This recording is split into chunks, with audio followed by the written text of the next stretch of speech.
Chapitre XIV 14, résumé du chapitre 13. Duncan voit son intelligence devenir de plus en plus conséquente. Ça lui attire même des ennuis parce que certains profs l'accusent de tricher. Donc il leur prouve qu'il ne triche pas. Tout le monde devient perplexe, les profs, les premiers de la classe qui sont même incapables de répondre à une majorité de questions dont Duncan, il n'y en a qu'à claquer les doigts pour répondre. Duncan, très très très excité par tout ça, décide de nuit, une deuxième fois, de se faire une stimulation du cerveau. Donc il y retourne au collège de nuit pour recommencer.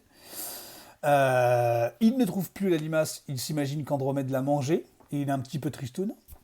Et surtout, cerise sur le gâteau, il devient tellement intelligent qu'il réussit à trouver des plans pour anéantir la faim dans le monde, la pollution, tout plein de trucs. Mais il est désespéré parce que personne l'écoute. C'est un ado, vois-tu. Donc personne l'écoute. Tout le monde lui dit gentiment, poliment, qu'il doit être un petit peu timbré. Alors qu'il leur donne des solutions concrètes pour changer tout un tas de trucs dans le monde. Donc il est très très très frustré. Et un soir, cerise sur le McDo, euh, il se couche, il entend la radio, il engueule son frère pour qu'il baisse la radio. Son frère lui dit: mes patates, ma radio elle est cassée, ça fait 2 jours que je l'ai envoyée en réparation. Et alors là, Duncan se rend compte que la musique est dans sa tête, qu'il a tellement stimulé son cerveau qu'il s'est transformé en récepteur radio. Chapitre 13.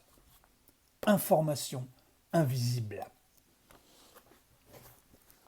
Je ne dormis pas beaucoup cette nuit-là. Chaque fois que je bougeais la tête, j'entendais résonner à l'intérieur une musique différente. Finalement, je dénichai une station qui ne jouait que des mélodies sirupeuses, comme dans les grands magasins au moment des soldes. Ça aurait dû m'endormir sur le champ si je n'avais pas eu si peur de ce que je venais de me faire à moi-même. Être étendu dans son lit à écouter sans fin une musique assommante en transpirant de frayeur, il ne peut rien vous arriver de pire. C'est du moins ce que je pensais. Le lendemain, je découvris que je me trompais. J'avais oublié la télévision. Ça commença peu après le cours de cuisine, à un moment où je fermais les yeux et où je vis tout à coup défiler derrière mes paupières closes la rediffusion d'un énième épisode de Santa Barbara. Vous vous imaginez peut-être que ça doit être amusant d'avoir un récepteur télé dans le crâne. Croyez-moi, il n'en est rien. D'abord, je ne pouvais pas l'arrêter. Les feuilletons se succédaient, et si on considère à quel point j'étais devenu intelligent, et à quel point la plupart des feuilletons télé sont stupides, on comprendra que j'en souffrais beaucoup. J'avais lu suffisamment de choses pour deviner ce qui se passait. Il faut savoir que l'air autour de nous est rempli d'informations invisibles. Ça peut paraître bizarre, mais c'est vrai. Réfléchissez un moment. Chaque fois que vous humez une odeur, vous captez une information dans l'air qui vous entoure. Chaque fois que vous entendez un son, c'est pareil. Qu'est-ce que vous sentez? Qu'est-ce que vous entendez? Vous voyez peut-être l'objet qui émet l'odeur, mais pas l'odeur elle-même. Elle voyage jusqu'à vos narines sous forme de molécules incroyablement minuscules, et les sons vous parviennent de même par vagues de vibrations qui se déplacent dans l'air. C'est de l'information invisible. Nous interprétons cette information. Nos nez et nos oreilles recueillent les molécules et les vagues de son, puis les transmettent à notre cerveau afin qu'il les traduise pour nous et qu'il nous permette ainsi d'affirmer: ah, poisson pourri ou crissement de pneus. Mais nous n'interprétons pas toute l'information qui nous entoure. Nous n'analysons pas les odeurs de la même façon qu'un chien policier, par exemple.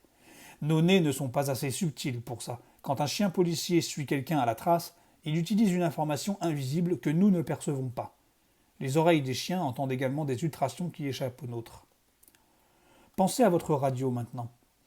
Vous tournez le bouton et il en sort aussitôt de la musique, ou des nouvelles, ou bien des publicités idiotes, ou encore le bavardage imbécile d'un animateur.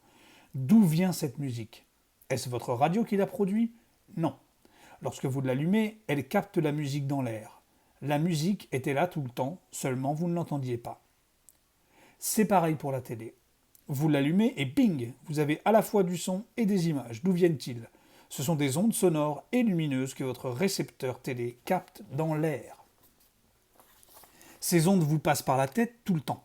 À cette minute, alors que vous Lisez ces mots, une incroyable quantité d'informations vous traverse le crâne. Les ondes de nombreuses stations de télévision, des tas de musique, des nouvelles, des réclames, des appels téléphoniques, toutes ces choses passent par votre cerveau en ce moment même. Si vous pouviez les percevoir, si votre cerveau les interprétait, comme il interprète les images, les odeurs et les sons familiers, vous capteriez votre information dans l'air. Elle est là. Seulement votre cerveau ne sait pas comment la trouver. Mon cerveau, devenu ultra performant, avait appris à recevoir cette information multiple. Le problème, c'est que je ne pouvais ni arrêter la réception ni faire un tri. Les images et les sons se confondaient.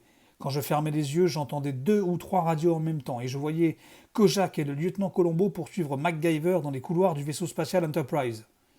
Encore 1 ou 2 jours de ce régime et j'étais sûr de devenir cinglé. Je n'arrivais plus à penser. La réputation d'intelligence que j'avais commencé à acquérir allait vite s'envoler. Les gens avaient passé des années à me prendre pour un imbécile et 2 semaines à me trouver futé. Si tout se terminait maintenant, ils s'imagineraient que ma pseudo-intelligence n'avait été qu'un accident. Il ne leur faudrait pas longtemps pour l'oublier complètement. J'étais parvenu jusqu'ici à contrôler mon tempérament assez vif, mais avec tout ce qui se passait dans ma tête, ce bruit constant, cette confusion et ma propre frayeur devant ce qui m'arrivait, j'avais de plus en plus de mal à me maîtriser. Un après-midi, alors que M. Black venait de me poser le genre de questions auxquelles j'aurais pu répondre en un clin d'œil, je restai subitement muet. Mais voyons, Duncan, réfléchissez, dit-il, vous savez bien de quoi il retourne. Et comment vous savez ce que je sais m'écriai-je. Il y a 2 semaines encore, vous pensiez que j'étais un attardé mental. M. Black en fut si surpris que sa craie lui échappa des mains et se brisa sur le sol. Je fermai les yeux, attendant qu'il m'envoie chez Peau de Vache. À mon propre étonnement, il me dit d'une voix douce « Ça ne va pas, Duncan, vous voulez aller voir l'infirmière ?» J'étais hébété. Mon cerveau captait simultanément La roue de la fortune et un concerto de Mozart.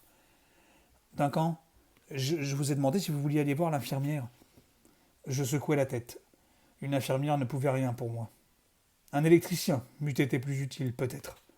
S'il y avait eu un moyen de me fixer derrière le crâne un bouton de réglage de puissance sonore, un interrupteur marche-arrêt. Désolé, monsieur, balbutiai-je, je vais très bien, je vous assure. C'était mon premier mensonge depuis plusieurs jours. Monsieur Black haussa les épaules. Je t'en veux pas, Duncan, ces petites sautes d'humeur arrivent à tout le monde. Ce soir-là, je me mis de nouveau en colère quand mon frère Patrick me lança « Hé, Duncan, t'as pas le nez collé dans un bouquin, comment ça se fait? T'as décidé de redevenir normal ?» Je lui répondis de la fermer. Il me donna une taloche sur la tête. Je l'informai qu'il m'écœurait, que j'en avais assez de sa bêtise et que j'allais m'enfuir de la maison. Bien sûr, je ne le pensais pas, mais quand tout va mal, on dit parfois des choses qui nous dépassent. Je n'avais pas bien dormi depuis des siècles. Quand je fermais les yeux cette nuit-là, étendu sur mon lit, je vis Humphrey Bogart embrasser le cheval de John Wayne, tandis que Starsky essayait de faire manger à Hutch de la pâtée pour chien en boîte. En arrière-plan, mon cerveau me projetait un mixage de La petite maison dans la prairie et d'un concert des Rolling Stones. J'avais envie de hurler. Soudain, tout disparut. « Duncan ?» dit une voix dans ma tête. « Duncan, tu m'entends ?» C'était Peter Thompson. « Oui, Peter, je t'entends, répondis-je dans un souffle. « Duncan, insista-t-il, tu m'entends ?» Il semblait désespéré. « Où es-tu » chuchotai-je. Mais il était parti. Les programmes radio affluèrent de nouveau comme un raz-de-marée. Je me demandais si je n'étais pas en train de perdre la raison. J'aurais voulu appeler Suzanne au téléphone, mais il était trop tard. Elle devait dormir, et ses parents n'accepteraient jamais de lui passer la communication à cette heure. Je me levai et lui écrivis un mot. « Suzanne, il faut que je te parle, c'est urgent. Je suis désolé pour l'article de la Gazette et tout le reste. Je t'en prie, je t'en supplie, essayons de nous voir aujourd'hui après l'école, Duncan. » Le lendemain matin au collège, je glissai ce mot dans son placard métallique. La matinée fut terrible. Pendant le cours de cuisine, je brisais un saladier et j'envoyais promener la pauvre mademoiselle Carpoux quand elle essaya de me consoler. J'étais d'une humeur de chien. Je me sentis encore plus accablé quand je découvris que Suzanne, malade, ne viendrait pas au collège ce jour-là. Qu'allais-je faire maintenant ? Il fallait que je parle à quelqu'un. Finalement, je demandai à mademoiselle Carpoux si je pouvais la voir après l'école. Je ne pensais pas qu'elle puisse vraiment m'aider, elle était trop farfelue, mais elle m'indiquerait peut-être quelqu'un à qui me confier et j'avais l'intuition qu'elle, au moins, elle me croirait. Après la dernière sonnerie, je m'en fus donc rejoindre mademoiselle Carpoux dans sa salle de classe. Elle était seule en train de manipuler quelque chose dans la cuisine modèle. Cela me soulagea parce que je ne voulais pas que quelqu'un surprenne notre conversation. Surtout pas Andromède Jones. Mademoiselle Carpou leva les yeux en m'entendant. Hello, Duncan s'écria-t-elle joyeusement. Approche. Je fermai la porte et me dirigeai vers l'endroit où elle travaillait, m'efforçant de faire taire le concert de violon qui me martelait le crâne depuis un moment. Je regrette de vous avoir répondu de travers ce matin, commençai-je. Mademoiselle Carpou secoua la tête. Oublie ça, Duncan, je t'en veux pas du tout. J'essayais de sourire. Si seulement ces violons voulaient la fermer. J'étais au bord des larmes. Mademoiselle Carpou, il faut que je parle à quelqu'un.